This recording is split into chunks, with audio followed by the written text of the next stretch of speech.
जमात अहमदिया में किसी भी अहमदी की हैसियत उसके तकवा या इखलास की बुनियाद पर नहीं बल्कि चंदों की अदायगी पर है। मैंने अपनी ज़िंदगी में अहमदियत की ज़िंदगी में ज़कात नहीं दी, क्योंकि ज़कात देने के लिए नहीं कहा जाता था, चंदा लिया जाता था, और वो भी 10% से स्टार्ट होकर 20% तक अपनी इनकम का दिया जाता था, और यही कहा जाता था कि यही इशाअत इस्लाम के लिए है, पाक की सबीलिल्लाह है, और यही इसी में ही ज़कात भी शामिल। हर तंजीम का अपना एक चंदा है। ये चंदा उस चंदों के अलावा है। जमात अहमदिया में 55 किस्म के चंदे हैं, और जमात अहमदिया में दाखिल रहने के लिए कम अज कम 6.25% अपनी आमद का चंदा देना लाजमी है। जो नहीं देता बकौल मिर्जा वो मेरी जमात में से नहीं है। जमात अहमदिया में तो का तसव्वुर ये है कि जो अहमदी नहीं है वो मुसलमान, अपने अलावा तमाम लोगों को वो काफिर समझते हैं, मुसलमान नहीं समझते। 55 किस्म के चंदा जात हैं। अगर आप अपनी आमद का और प्रॉपर्टी का 10% देते हैं तो आपको जन्नत की गारंटी दी जाती है, और आपको कहा जाता है कि आप बहश्ती मकबरा में दफन होंगे, जो कि चिनाब नगर में, रब्बा में है, और इसी तरह कादियान में है, और हत्ता कि आपके उस मकबरे के फ्रेंचाइजेस खुल गए हैं। चिनाब नगर रब्बा में एक एक्सटेंशन बहश्ती मकबरा बन गया है।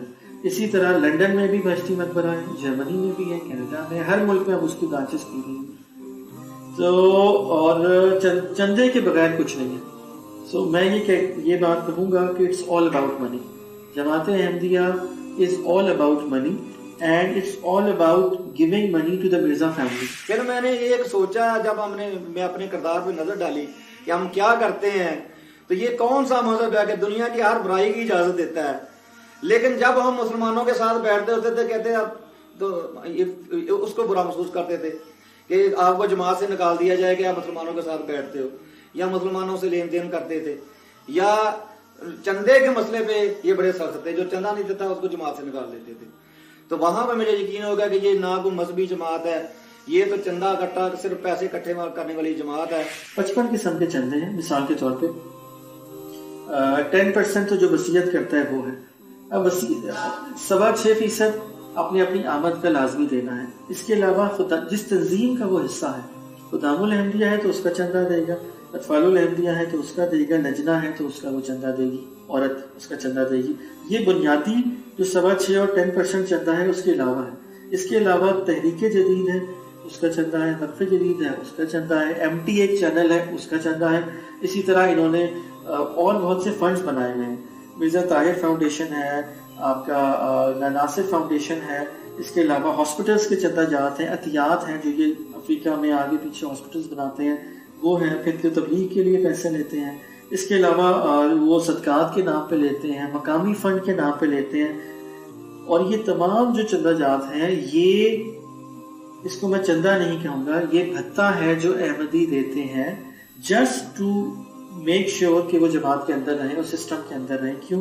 क्योंकि उस सिस्टम से बाहर वो जा नहीं सकते। उस सिस्टम के बाहर उन्हें बताया जाता है कि आपके लिए मौत।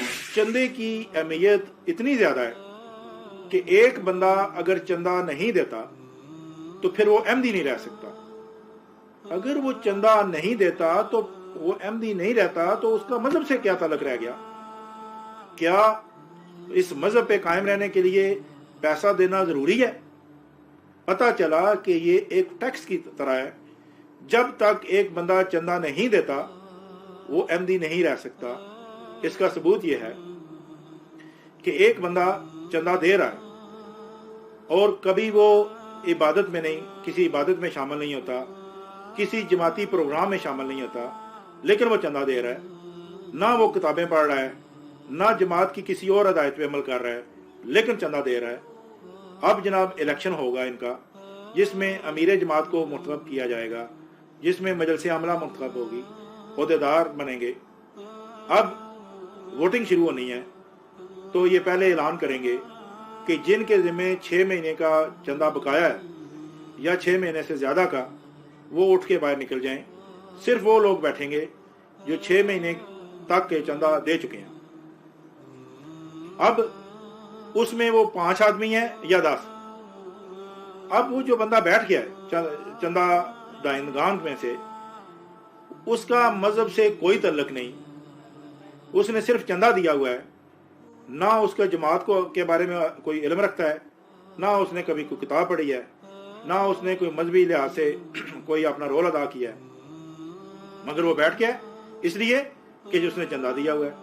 اور وہ بندہ جو جماعت کے تمام کاموں میں شامل رہتا ہے، جماعت کی تمام ہدایات پہ عمل کرتا ہے، نماز روزے میں پابندی کرتا ہے، مرزا صاحب کی کتابیں پڑھتا ہے، تمام جماعتی علوم پہ وہ عبور حاصل کر چکا ہے، لیکن وہ مالی کمزوری سے وہ چندہ نہیں دے سکا، وہ باہر نکل جائے گا، اس کو اٹھا دیا جائے گا۔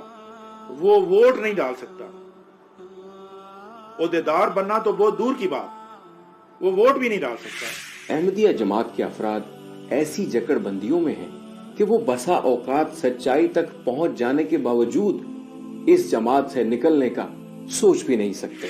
اسی طرح اگر کسی بھی احمدی کے اوپر کو شک ہوتا ہے کہ وہ اور دوسرے دوست آپ سے مل رہا ہے، ٹھیک ہے، they are not allowed to go into politics, they are not allowed to join any union, they are، اور سب سے بڑا ظلم وہ یہ ہے کہ Ahmadis are not allowed to go into courts of law۔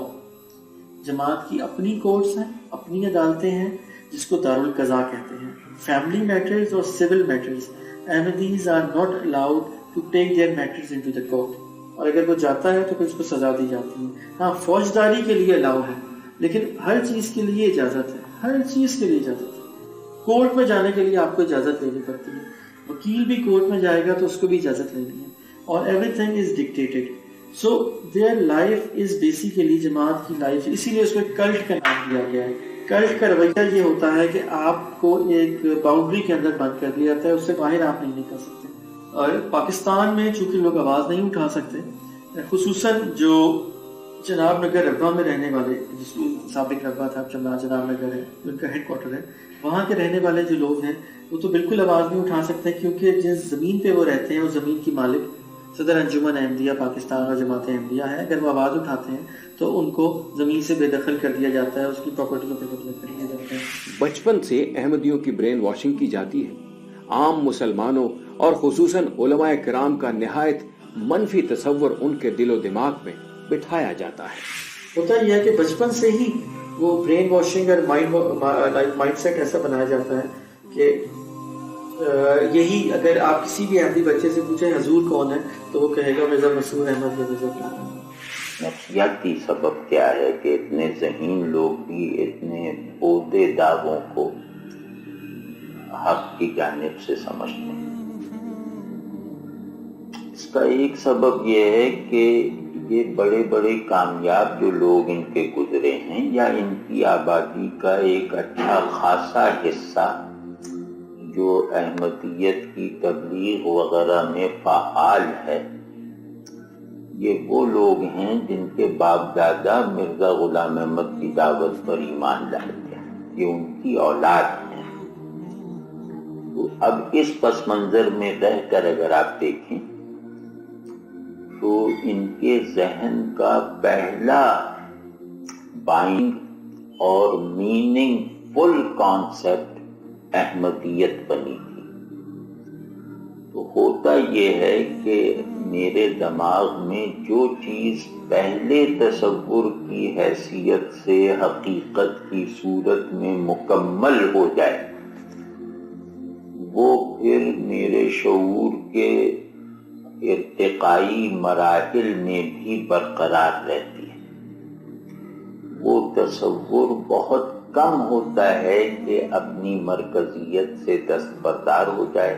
Doctor Abdul Salam صاحب کو انعام ملا فزکس کے میدان میں، تو اس وقت مرزا ناصر احمد نے جلسہ سالانہ ربوہ میں یہ اعلان کیا تھا کہ آئندہ 10 سال میں ہمیں 1000 سائنسدان اس لیول کے چاہیے۔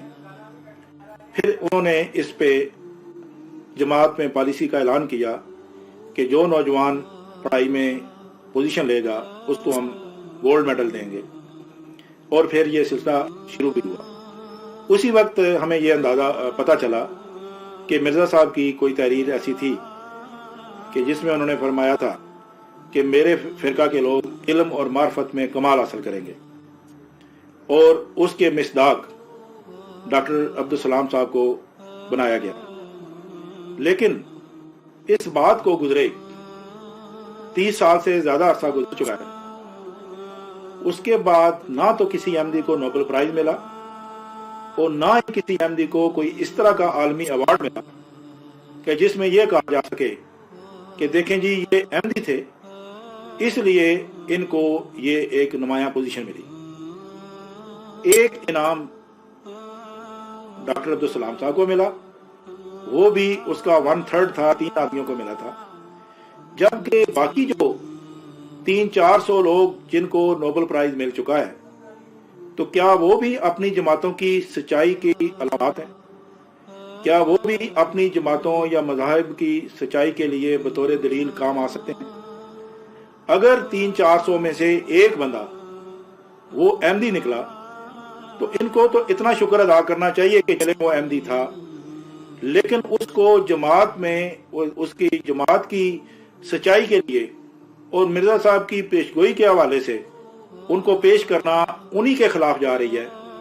कि अगर ये बात थी कि उन्होंने कहा कि मेरे फिरका के लोग इल्म और मार्फत में कमाल हासिल करेंगे, तो फिर क्यों नहीं कमाल हासिल किया? तो गोया ये पेशगोई गलत साबित होगी।